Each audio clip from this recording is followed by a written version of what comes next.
Hello students, this is CA Karishma Bansal, owner of My Future Academy along with CA Yashoda Sharma.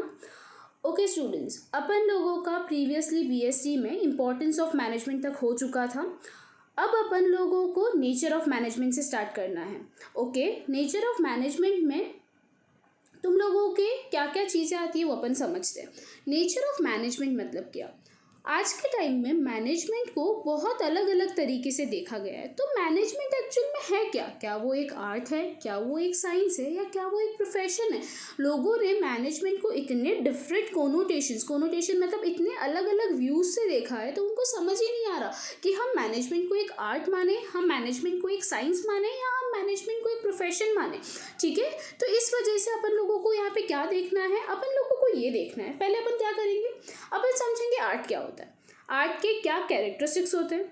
अगर वो characteristics management में present है, मतलब अपना जो मैनेजमेंट है वो आर्ट हो जाएगा, राइट। सेम चीज़ फिर अपन देखेंगे साइंस क्या होता है। अगर वो कैरेक्टरिस्टिक्स तुम्हारे इसमें मैनेजमेंट में प्रेजेंट है, मतलब वो तुम्हारा साइंस है। अगर फिर अपन प्रोफेशन की डेफिनेशन देखेंगे, सेम गोज ऑन। ठीक है, अब अपन लोग सबसे पहले देखते हैं आर्ट क्या होता है। ठीक है, अपन आर्ट का मैं तुमको मतलब समझाने से पहले एक एग्जांपल देती हूँ। जैसे मैं चार्टर्ड अकाउंटेंट हूँ, वैसे बहुत सारे लोग होंगे, राइट, ऑब्वियसली बहुत सारे चार्टर्ड्स हैं। सब लोगों ने एक ही बुक पढ़ी है, हम सबके पास एक ही टाइप का नॉलेज है।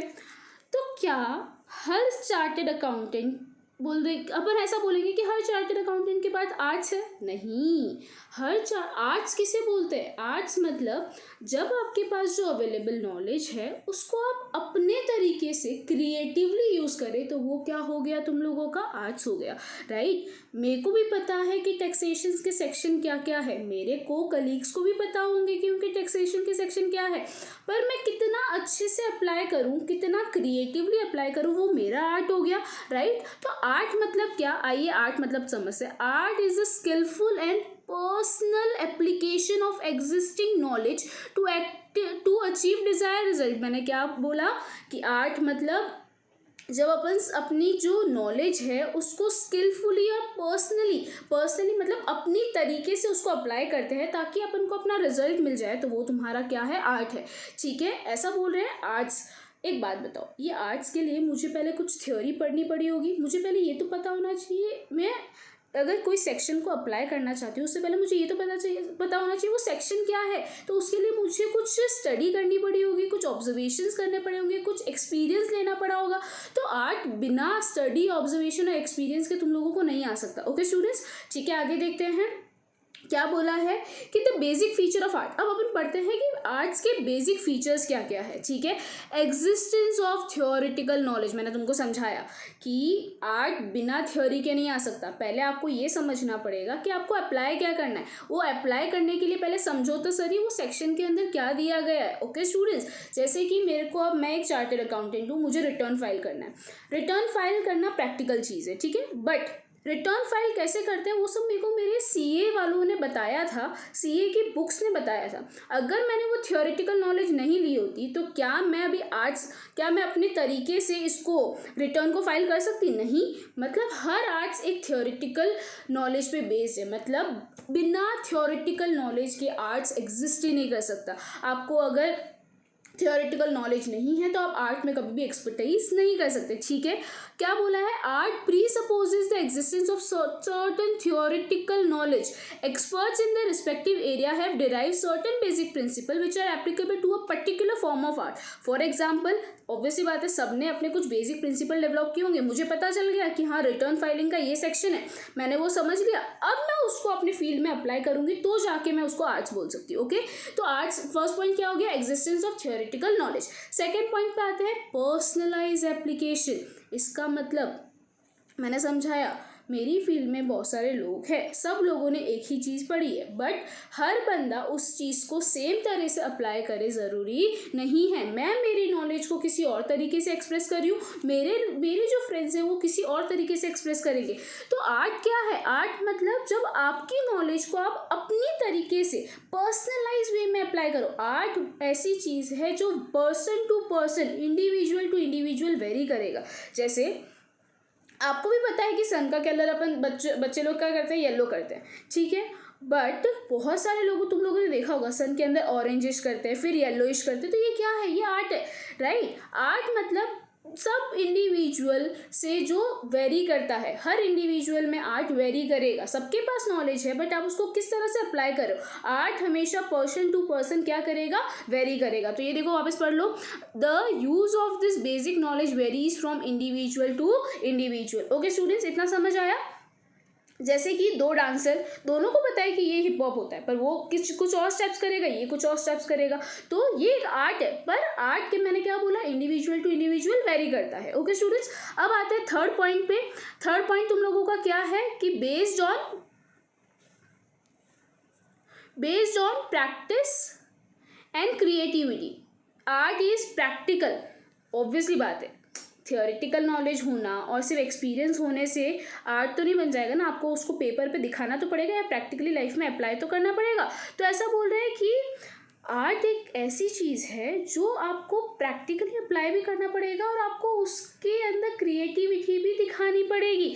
बिना क्रिएटिविटी के आर्ट्स नहीं होता है, राइट। आर्ट क्या है, आर्ट एक ऐसी चीज़ है जो प्रैक्टिस एंड क्रिएटिविटी पे बेस्ड है। आर्ट कैसी चीज़ है जो प्रैक्टिस एंड क्रिएटिविटी पे बेस्ड है। जैसे कि एक म्यूजिशियन, हर म्यूजिशियन को पता है कि सारे गामा पाधा निसा are the basic notes of sangeet, but आप उसको जितना प्रैक्टिस करेंगे, आप उसको जितना इनोवेट करेंगे उतना अच्छा होगा। इसीलिए क्या बोल रहे हैं, आर्ट किस पे बेस्ड है, आपकी प्रैक्टिस एंड आपके क्रिएटिविटी पे। ठीक है, अपन ने 3 फीचर पढ़े आर्ट्स के। क्या 3 फीचर्स थे आर्ट्स के, एक बार वापस देख लो। Existence of theoretical knowledge, art में थियोरिटिकल नॉलेज होना जरूरी है। सेकंड, पर्सनलाइज एप्लीकेशन होता है। Third, based on the practice and creativity. अब अपन लोग देखते हैं क्या ये सारी चीज़ें मैनेजमेंट में अवेलेबल है कि नहीं है। ठीक है, पढ़ते हैं।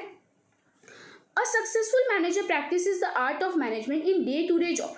हर मैनेजर ऑब्वियसली बात है मैनेजमेंट को डेली प्रैक्टिस करता है, डेली वो स्टडी करता है, डेली ऑब्जर्व करता है। तो अपन ने पढ़ा था कि आर्ट मतलब जो चीज़ एक्सपीरियंस, ऑब्जर्वेशन और स्टडी से आए, मतलब मैनेजर तो वो चीज़ करता है। ठीक है ठीक है ठीक है। अब आगे ये बोल रहे हैं कि मैनेजर को बहुत सारी बुकें भी पढ़नी पड़ती है ह्यूमंस के ऊपर, मार्केट्स के ऊपर, ताकि वो नॉलेज ले सके। तो फर्स्ट पॉइंट सेटिस्फाई हो रहा है। कौन सा फर्स्ट पॉइंट सेटिस्फाई हो रहा है कि तुम्हारा जो आर्ट है उसके अंदर थियोरिटिकल नॉलेज इन्वॉल्व है, तो यहाँ पे फर्स्ट पॉइंट सेटिस्फाई हो रहा है। सेकेंड पे जाते हैं।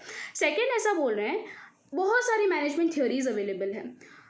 एक मैनेजर के लाइफ में बहुत अलग अलग टाइप की सिचुएशंस आती है। वो मैनेजर इस साइंटिफिक मेथड्स को अपनी तरीके से यूज़ करता है, अपने यूनिक वे में यूज़ करता है। एक अच्छा मैनेजर वही है जो क्रिएटिविटी, इमेजिनेशन और इनिशिएटिव लेके अपने जो नॉलेज है उसको यूज़ करे। तो ये वाला पॉइंट सेटिस्फाई हुआ। कौन सा, based on practice and creativity, कि आर्ट क्या है, क्रिएटिविटी पे बेस्ड है। ठीक है, तीसरा पॉइंट पढ़ते हैं। हर मैनेजर का काम है मैनेज करना, पर हर मैनेजर उस सिचुएशन को अलग अलग तरीके से मैनेज करेगा। ये अलग अलग तरीके से मैनेज करेगा मतलब अपना कौन सा वाला पॉइंट हो गया, पर्सनलाइज एप्लीकेशन। देखो, a manager applies this acquired knowledge in personalised and skilful manner in the light of the realities of the given situation. हर बंदा अपने हिसाब से अलग अलग तरीके से डील करेगा। ठीक है, this gives rise to different styles of management, क्योंकि ऑब्वियसली बात है सब अलग अलग टाइप से डील कर रहे हैं, तो इस वजह से तुम्हारा डिफरेंट स्टाइल्स ऑफ मैनेजमेंट आ रहा है। ये नीचे देखो कुछ पैराग्राफ दिख रहा है तुम लोगों को, ये वाला, ये पैराग्राफ इंपॉर्टेंट है। इसके अंदर क्या बोला गया है कि एक बेस्ट मैनेजर कौन होता है। एक बेस्ट मैनेजर वो होता है जो कमिटेड हो, जो डेडिकेटेड हो बहुत ज़्यादा, जो हाईली ट्रेन्ड एजुकेटेड हो, जो बहुत एम्बिशियस हो, जिसके बहुत बोलते हैं ना उच्च विचार, सेल्फ इमेजिनेशन, और जिसकी डिज़ायर बहुत हाई हो। ठीक है, वो बोलते हैं कि मैनेजमेंट, ऑल मैनेजमेंट प्रैक्टिसेस, सारे मैनेजमेंट कुछ बेसिक प्रिंसिपल पे डिपेंड करते हैं, बट आप उस प्रिंसिपल को कितने अच्छे से अप्लाई करते हैं वो आपको एक सक्सेसफुल मैनेजर बनाता है। एक सक्सेसफुल मैनेजर वो होता है जो बेसिक प्रिंसिपल्स को अपने यूनिक वे में और अच्छे वे में अप्लाई कर सके। ओके स्टूडेंट, ये लास्ट लाइन पढ़ लीजिए। A successful manager from a less successful manager is the ability to put this principle into practice. आप इस प्रिंसिपल को कितने अच्छे से प्रैक्टिस में प्रैक्टिकली अप्लाई कर पाते हैं, वो सक्सेसफुल और अनसक्सेसफुल मैनेजर को क्या करता है, डिफरेंशिएट करता है। ओके स्टूडेंट्स, समझ आ गया कि 3 पॉइंट पहले फीचर्स पढ़े, फिर अपन ने देखे ये 3 फीचर्स मैनेजमेंट में भी, इसीलिए मैनेजमेंट क्या है, इसीलिए management can say to be an art. Okay students, नीचे आते हैं मैनेजमेंट एज साइंस पे। ठीक है, बहुत इंपॉर्टेंट है ये जो 3 टॉपिक अपन पढ़ रहे हैं ना, management as art, management as science and management as profession. ठीक है, अपन ने मैनेजमेंट एज आर्ट खत्म कर लिया, अपन आते हैं मैनेजमेंट एज साइंस पे। साइंस, अरे यार साइंस अपन पढ़ते आ रहे हैं। साइंस क्या है? साइंस एक सिस्टमैटिक बॉडी ऑफ नॉलेज है जिसके अंदर जनरल ट्रूथ है, ऐसे ट्रूथ जो सबके लिए एप्लीकेबल है, उसमें कोई वेरिएशंस नहीं आते हैं। तो साइंस के बेसिक फीचर क्या है? ये जो पार्ट है ये एक बार आप स्किप कर दीजिए, मैं आपको इसको लास्ट में समझाऊंगी। ठीक है स्टूडेंट्स, आगे चलते हैं, फीचर्स पे आते हैं। फीचर्स में फर्स्ट फीचर क्या है? सिस्टमेटाइज बॉडी ऑफ नॉलेज, मतलब साइंस जो है वो कुछ बेसिक नॉलेज, कुछ बेसिक प्रिंसिपल्स पे काम करता है। उसका मेन प्रिंसिपल है cause and effect. What do you mean by this cause and effect? अरे देखो, जब न्यूटन जी नीचे बैठे थे ट्री के तो एप्पल गिरा। अब वो एप्पल गिरा, उसका कॉज क्या था? ग्रेविटेशन, और ग्रेविटेशन का इफेक्ट क्या था? एप्पल का गिरना। ठीक है, तो साइंस हमेशा ये देखता है कि कोई चीज़ हो रही है तो वो क्यों हो रही है और उसके होने की वजह से क्या इम्पैक्ट हो रहा है। तो साइंस क्या देखता है? कॉज एंड इफेक्ट रिलेशनशिप देखता है। एग्जाम्पल देख लो, for example the phenomena of apple falling from tree towards the ground is explain by the law of gravity. Okay, principle based on experience. Science में जो principles होते हैं ना, ऐसे तुक्के में नहीं आ जाते, उसमें बहुत ज़्यादा एक्सपेरिमेंट्स किए जाते हैं, उसको अलग अलग कंडीशंस में टेस्ट किया जाता है। हर कंडीशंस में अगर वो फुलफिल होता है तो उसको अपन क्या मानेंगे? वो एक साइंस है, वरना वो एक साइंस नहीं है। साइंस ऐसी चीज़ है जो हर कंडीशन में सेम रहता है। ग्रेविटेशन चाहे कहीं भी हो, वो इंडिया में हो, वो यूरोप में हो, कहीं भी हो, वो सेम ही रहेगा, right. Universal validity, very important. Scientific principle universally applicable है। ऐसा नहीं है कि ग्रेविटेशन यहाँ पे है और यूरोप में नहीं होगा। ठीक है, तो वो क्या है? साइंटिफिक प्रिंसिपल पूरे यूनिवर्स में एप्लीकेबल है। ऐसा नहीं है कि सिर्फ एक पर्टिकुलर जगह जहाँ पे एक्सपेरिमेंट हुआ है वहाँ पे एप्लीकेबल होगा। तो 3 point, systematic body of knowledge जो कॉज एंड इफेक्ट पड़ता है। सेकंड, जिसके ऊपर बहुत सारे एक्सपेरिमेंट किए जाते हैं ताकि वो हर कंडीशन में सेम रहे। थर्ड, वो यूनिवर्सल है कि सिर्फ ऐसा नहीं कि यहाँ पे इंडिया में ही वो एप्लीकेबल है, वो पूरे यूनिवर्स में एप्लीकेबल है। तो 3 चीज़ें ये सेटिस्फाई अगर अब अपन पढ़ते हैं कि मैनेजमेंट में ये 3 फीचर है। अगर मैनेजमेंट में ये 3 फीचर हुए तो ऑब्वियसली मैनेजमेंट क्या हो जाएगा? तुम्हारा एक साइंस हो जाएगा। बट चलो अपन लॉजिकली सोचते हैं, क्या मैनेजमेंट एक सिस्टमेटिक बॉडी ऑफ नॉलेज है? क्या मैनेजमेंट में अपन लोग कुछ डिक्शनरीज, कुछ प्रिंसिपल्स बनाते हैं कि हाँ तुम्हारा पूरा चैप्टर 2 ही उसके ऊपर है, राइट। तो मैनेजमेंट के अंदर सिस्टमेटिक बॉडी ऑफ नॉलेज है, उसके खुद के ओन थियोरीज है, उसकी खुद की प्रिंसिपल्स है। हाँ, ये है कि उनके प्रिंसिपल्स थोड़े अलग अलग जगह वेरी करते हैं, उनके भी, पर उनके प्रिंसिपल ज़रूर है। जैसे कि क्रिकेट मैच, अपन एक क्रिकेट मैच का एग्जाम्पल लेते हैं। क्रिकेट में अपन लोग वाइड बॉल, सब लोग वाइड बॉल ही बोलते हैं, हाँ राइट, सब लोग नो बॉल ही बोलते हैं उस चीज़ को, हाँ। वैसे ही मैनेजर्स के भी कुछ टर्म्स होते हैं, वो लोग वही टर्म्स में बात करते हैं, तो उनकी एक कॉमन वोकेबलरी होती है। जो भी चीज़ की कॉमन वोकेबलरी होती है मतलब वो एक साइंस हो सकता है, मतलब वो यूनिवर्सली एक ही चीज़ उस चीज़ को बोली जाती है, तो वो तुम्हारी साइंस है। ठीक है, मतलब सिस्टमेटिक बॉडी ऑफ नॉलेज तो है। प्रिंसिपल्स बेस्ड ऑन एक्सपीरियंस, मैंने क्या बोला? एक्सपेरिमेंट्स पे बेस्ड होने चाहिए और कोई भी कंडीशन में चेंज नहीं होनी चाहिए। एक बात बताओ, मैनेजमेंट की जो प्रिंसिपल है वो भी बहुत एक्सपेरिमेंट से ही आए होंगे, पर क्या वो प्रिंसिपल कभी चेंज नहीं होंगे? सोचो, मैनेजमेंट किसका होता है? मैनेजमेंट ह्यूमंस का होता है। तो क्या ह्यूमन सेम है? नहीं, ह्यूमन सेम नहीं है, मतलब तुम लोगों के प्रिंसिपल भी सेम नहीं रह सकते। मतलब ये सेकंड पॉइंट एग्जैक्टली फुलफिल नहीं हो रहा है। हाँ, प्रिंसिपल एक्सपेरिमेंट के थ्रू आते हैं, पर ये जो प्रिंसिपल है बिकॉज हम मैनेजमेंट ह्यूमंस पे करते हैं तो विद टाइम वो धीरे धीरे क्या होता जाता है? चेंज हो जाता है। और थर्ड, यूनिवर्सल वैलिडिटी, क्या हर जगह सेम प्रिंसिपल अप्लाई होते हैं? नहीं।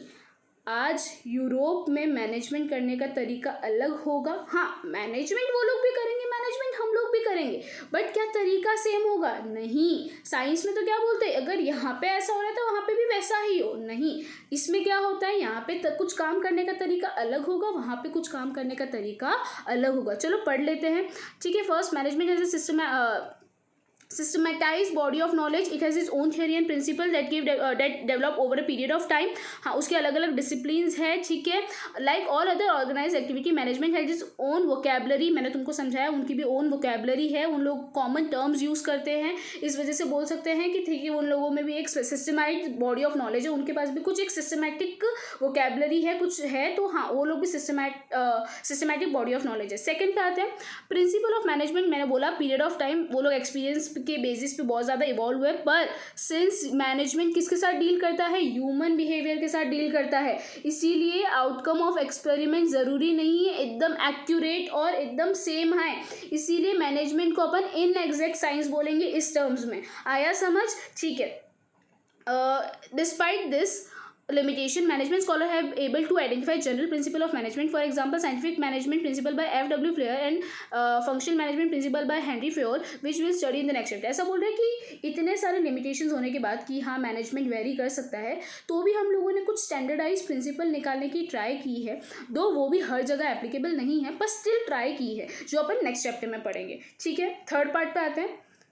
Since the principle of management are not exact as the principle of science, their application and use is not universal. ठीक है, they have to be modified according to the given situation. उसको अपन को given situation क्या करना है, modify करना है. However, they provide managers with certain standardized technique. हाँ बोले कि standardized techniques बताते हैं, but exact technique नहीं बताते, मतलब वो universally applicable नहीं हुए. Okay students, इससे तुम लोग ये समझ गए कि मैनेजमेंट ऐसा देखा जाए तो एक आर्ट है, बट मैनेजमेंट का कोई पर्सपेक्टिव से देखा जाए, प्रिंसिपल के पर्सपेक्टिव से देखा जाए, वो एक साइंस भी है। तो अपन ऐसा बोलेंगे management as a art and management as a science, ये दोनों एक दूसरे के अपोजिट टर्म्स नहीं है, ये दोनों एक दूसरे के साथ कॉम्प्लीमेंट्री जाते हैं, मतलब वो आर्ट भी है एंड वो कुछ जगह साइंस भी है। ओके स्टूडेंट्स, इतना समझ में आया? अब अपन लोग एक ये लास्ट लाइन देख लो, management as an art and science are therefore not mutually exclusive but are complement to each other. वो लोग एक दूसरे को कॉम्प्लीमेंट करते हैं, वो लोग म्यूचुअली एक्सक्लूसिव नहीं है। म्यूचुअली एक्सक्लूसिव मतलब या फिर ये होगा या फिर ये होगा, पर मैनेजमेंट के केस में ऐसा नहीं है। थर्ड टॉपिक है अपना मैनेजमेंट एज प्रोफेशन, वो अपन नेक्स्ट वीडियो में देखेंगे। ओके स्टूडेंट्स, तब तक के लिए बाय।